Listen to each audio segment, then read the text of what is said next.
This will be a video explaining how to get player head items in Minecraft Java Edition 1.12.2 Survival. First, the credits, like the main guy who made this possible is Coolman. The method will require multi-threading. We will be using asynchronous observer lines, and in a previous video I've covered how to get asynchronous observer lines. To perform the method, the first step you have to do, you have to get an asynchronous observer line. So you have to perform a chunk swap. And the second thing you need to do is, after you perform the chunk swap, you need to recluster the chunk containing the beacon tower. So you do a chunk swap, then load the unload chunk, and then reload the beacon tower chunk, and then you have a cluster chunk selective. So if you don't know how to do that, then you need to watch a previous video. Okay. Also, for getting player heads, you might ask, can I just use palette corruption to get player heads? No, you cannot. Okay. And now I will explain what the basic idea is for getting player heads. So to get player heads, what we will do is we will have an async observer line updating a dispenser, and the dispenser will equip a shield into the offhand of a player. That will happen on the async thread. And at the same time, on the main thread, the player will switch a skull item from the main head to the offhand and then place down the skull item. So the async thread will equip the shield item, and at the same time the player switches the skull over and then starts placing down the skull. So the player executes the skull code on the main thread, and at the same time the dispenser on the async thread replaces the skull by the shield, because it equips the shield into the offhand of the player. And if we do this correctly, then the skull code will be executed with the shield item instead of a skull item. And if the shield has a damage value of 3, then we will get a skull placed down which has a damage value of 3. The skull item with a damage value of 3, if you place it down, will give you a player head. So this basically allows us to use a shield of damage value 3 to convert a reverse skeleton skull into a skull of damage value 3. Basically, that's the main idea which Coolman came up with. All shields which we will use in this video have damage value 3, so they have 333 out of 336 durability. If you use shields of other damage values, then you get skulls of the corresponding damage values, but if you want to have player heads, then you need to use damage value 3. So to perform the waste condition, we need to have like two threads. We have a main thread and we have an async thread. And the first thing we do on the async thread, we activate a dispenser, which wants to equip a shield to the player. So the dispenser needs to check whether the offhand of the player is empty. So that's the first action which is relevant for waste condition. The async thread needs to check whether the offhand of the player is empty. After we do that on the main thread, we need to switch the skull to our offhand. And to give the main thread time to do that, we will slow down the async thread using a bunch of armor stands. Like if you have a bunch of armor stands in front of a dispenser, it will make the shield equipping process of the dispenser slower. Then the next thing we do is we start placing down the skull on the main thread, and then we will need to slow down the main thread, and we will be using cluster chunks for that. And then while the main thread is iterating through cluster chunks, the dispenser will finish iterating through armor stands.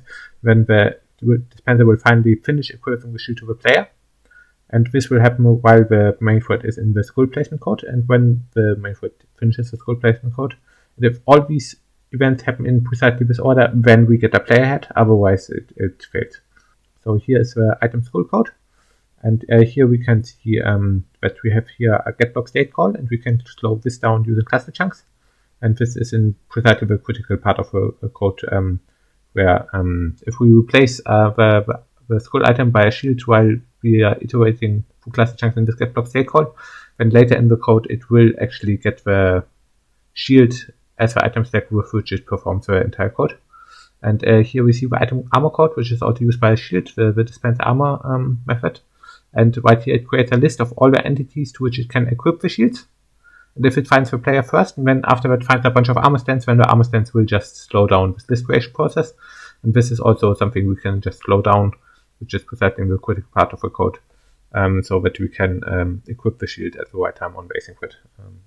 Whatever. So if you want to understand from terms of the code, these are like the two classes you need to look at. Okay. Now for operating the setup, I will now go into the game. Okay, I have here a world prepared where I will show how to get the player head.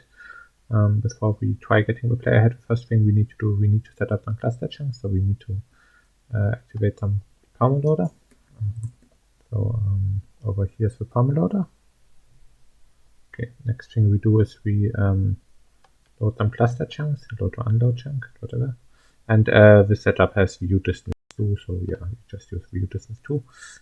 After you've done this stuff, like the setup is at this coordinates, you can fly in here, and I've marked out a chunk of obsidian, and this is the chunk which is getting clustered. So this chunk right here with all the obsidian should have 1000 clustered chunks, and you want to always place the skulls into this chunk, so that when you place it, it gets clustered when it tries to check whether it can place the skull there. So you place the skull into the clustered chunk. So right here is a chunk border, and we will place the skull into the chunk. Then in survival, what you would usually do, you would now perform a chunk swap in order to get an async observer line. For simplicity, I will simply use carpet commands to get an async observer line, but in survival, what you do is you perform a chunk swap with this chunk. After that, you load the unload chunk again, and then you reload the chunk with all the beacons inside, so that it gets clustered again, and then you do the attempts. But right now, I will just use carpet commands to turn on the async observer line. So like this. You have now here our async observer line. And right here is the contraption for getting the player head. But in addition to this, what you will need is you will need a lot of skulls. So you will need like several stacks of skulls. You will need several stacks of armor stands, and you will need a few shields which have damage value exactly 3. So these shields have durability 333 out of 336, and that's exactly the durability you need to get player heads, and if you use other durabilities, you don't get player heads. Okay. I have also in this world download, I have a book right here, an instruction manual, and it also tells you the steps you need to do. You can read that if you want. Okay. Then another thing we need to do in the contraption, we will have to do a lag spike during which we perform all the actions. Because we are doing race conditions with player actions, and then it's good to schedule them in a clean way in the middle of a lag spike. To create the lag spike, we are using this observer line over here. And how much lag it creates is hardware dependent. So in my computer, this creates like a nice several second lag spike. So if I flick this right here and I wait several seconds, then the lever will flick down. And you need to configure it in such a way that it also takes just a few seconds on your computer to flick this lever up or down. If it's not long enough, then you need to add some observers, and if it's too long, then you need to remove some observers. Okay. Now the next step is we need to add armor stands. I will just add 100 armor stands to begin with, but if you have better hardware than my laptop, then I recommend starting with something like 500 armor stands. I will now add 500. Now add 100 armor stands. Okay, I have now added exactly 100 armor stands here. That is what I will start with. And after each attempt, we will slightly adjust the armor stands. Okay, now to use the contraption, what you do is you take a skull and you place it into your offhand. So at the beginning, the skull is in your offhand. Now to operate your contraption, what you do is you align against this fence. So you want to make sure that you are really aligned against this fence in this direction, because you want to stand in a chunk which has a lower coordinate than all the armor stands. So I'm currently standing in a chunk which is like in negative x direction next to a chunk containing all the armor stands. And this will make sure that the dispenser finds me first when it tries to equip my shield, before it finds all of the armor stands. Okay, so and now to operate the setup, you have skull in the offhand. When you right click the lever, then you press F to switch the skull into the main hand, and this will only happen on the server side, you will not see this client side. Then you move your mouse over to the slime block and then press left click F and right click to place it down. Okay. And now after each attempt, there will be different outcomes, and depending on the outcomes, you have to adjust either the amount of observers you have up here, or you have to adjust the amount of armor stands. So in this case right here, what we got is the shield got dispensed onto the armor stands. This can mean two things. It can either mean that we don't have enough observers right here, or it can mean that we didn't do the sequence of moves correctly. And I think right now I didn't do the sequence of moves correctly, because I think the lag spike finished before I finished the sequence of moves, because I was explaining everything. If you feel unsure about whether you can do the whole sequence of moves correctly, then there is also an auto hotkey script, which I will also show how to use right now. So there's also an auto hotkey script in the video description, which you can download and run. And if you run it and align against this fence, have the skull in the offhand and look at this lever, then you can simply press Ctrl G, and then it will do all of the movements for you in the correct way. Okay, and now we see the shield got equipped into the main hand. And if a shield gets equipped into the main hand, this means we don't have enough armor stands. Now to reset the contraption, what you need to do is you need to break the skull and place the slime block back, and then the contraption is reset again, so it can be used again. But now what we need to do is we need to add more armor stands because this shield got equipped into the main hand. So I will just add 20 armor stands and then we will try it again. So I've added some armor stand and will now just attempt it again.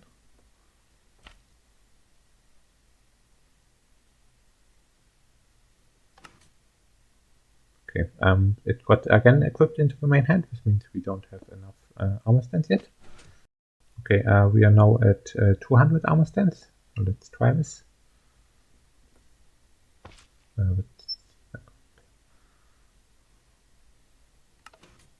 Okay, now the shield got equipped into the offhand, and the skull got placed down. And this is the sign that you have too many armor stands. So if the skull gets placed down and the shield gets placed into the offhand, then you need to remove some armor stands. So I now went up to 200 armor stands, and there's too many, so I now need to delete some armor stands again. So let's first reset the contraption, and then let's punch armor stands. Maybe we go down to 150. Okay, we're now at 150 armor stands, and we'll try the whole thing again. So I need to get skull again. Okay, now the shield got placed into the main hand again, so 150 armor stands is not enough. So let's reset the contraption and then place some armor stands. Okay, shield got again equipped into the main hand, so we don't have enough armor stands. So let's go from 175 to, I guess, let's make 185.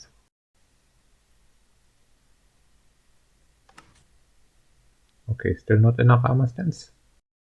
Okay, this time the shield got equipped to the armor stand. This can sometimes happen. If it just happens a single time, then I would not do anything. But if this happens often in a row, then you want to add an additional observer above the slime block. If it just happens a single time, I would just ignore it and try it again, because if you add additional observers here, then you completely have to redo the whole armor stand amount, because these observers completely change the armor stand amount. So if you just get it equipped once to a shield to armor stand, just ignore it and do it again. But if you get it repeatedly, then you need to add more observers observing the slime block. Okay, still not enough. Let's add more. So like previously we had 200 and that was too much, but this is always just very weak evidence. So like I would now go above 200 and go maybe to 210 and try again. And if you just always react to all the weak evidence, then you slowly converge to a good armor stand amount. I will now continue recording this on a copy of the SciCraft server, because the hardware of my laptop isn't good enough to record and host a local host server and perform this bug at the same time. Okay, anyway, we continue like before. So whatever.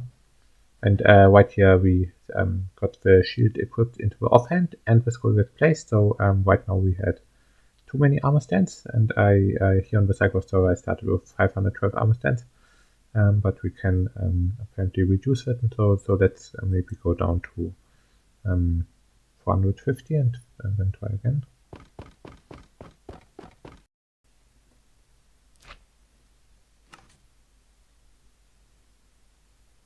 Okay, but suggests we still have too many.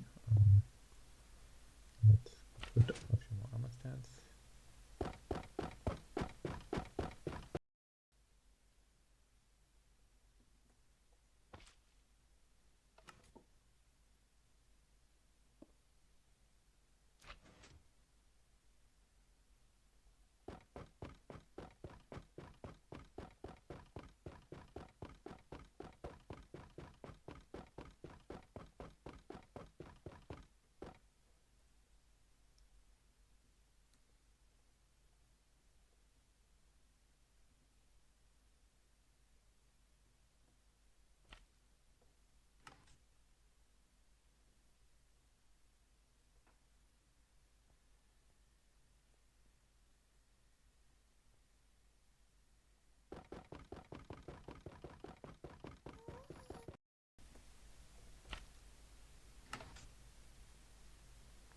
Here's an interesting new outcome. Right now, with 300 armor stands, we got the outcome that the shield got equipped into offhand, but no skull got placed. And if you get this outcome, then that means you should just try the same thing again, because it suggests that you're actually quite close to getting the player ahead. So this was a good attempt, and I will now just reattempt it with 300 armor stands, 309 armor stands, until I get the player ahead.